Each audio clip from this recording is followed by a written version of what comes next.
நெகேமியா புத்தகத்தில் முதலாவது வருகின்ற ஆட்டுவாசல் ஆண்டவராகிய இயேசு கிறிஸ்து அருள்கின்ற ரட்சிப்பு நம்முடைய ஆவிக்குரிய ஜீவியத்தின் அடிப்படை என்பதை காட்டுகின்றது. தொடர்ந்து வருகிற மீன் வாசல் நாம் ரட்சிக்கப்பட்ட பின்பு தேவனுக்கென்று ஊழியம் செய்ய வேண்டியவர்கள் என்பதை அடையாளமாக காட்டுகின்றது. அதை தொடர்ந்து வருகின்ற பழைய வாசல் பூர்வ காலத்து அடிப்படை வேத சத்தியங்களை விட்டு நாம் விலகக்கூடாது என்பதற்கு அடையாளமாக இருக்கின்றது. இப்பொழுது நாம் பார்க்க போகின்ற பள்ளத்தாக்கு வாசல் என்பதை நெகேமியா 3வது அதிகாரம் 13வது வசனத்திலே பள்ளத்தாக்கின் வாசலை ஆனூனும் சானோவாகின் குடிகளும் பழுது பார்த்து கட்டினார்கள் என்று அங்கே நாம் பார்க்கின்றோம். ஆனூன் என்ற எபிரேய பதத்திற்கு தேவனுடைய கிருபை என்று பொருள்.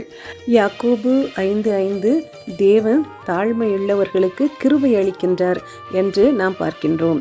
எனவே இந்த பள்ளத்தாக்கின் வாசல் நம் ஆவிக்குரிய ஜீவியத்திலே தாழ்மையுள்ளவர்களாக இருக்கும் பொழுது தேவனுடைய கிருபை நமக்கு கிடைக்கும் என்பதைத்தான் இந்த வாசல், இந்த பள்ளத்தாக்கின் வாசல் ஆனூன் என்கின்ற மனிதனாலும் சானோவாகின் குடிகளாலும் கட்டப்படுகிறது. சானோவா என்பதன் பொருள் ஒதுக்கப்பட்ட அல்லது தள்ளப்பட்ட என்ற அர்த்தத்தை உடையதாக இருக்கின்றது. எனவே இந்த பள்ளத்தாக்கின் வாசல் அதிகமாக அது தாழ்ந்த ஒரு பகுதியிலே காணப்படுகின்ற ஒரு வாசல். இந்த பகுதி அதிகமாக இடிக்கப்பட்டு அதிகமாக ஒதுக்கப்பட்ட ஒரு பகுதியாக இருந்தது.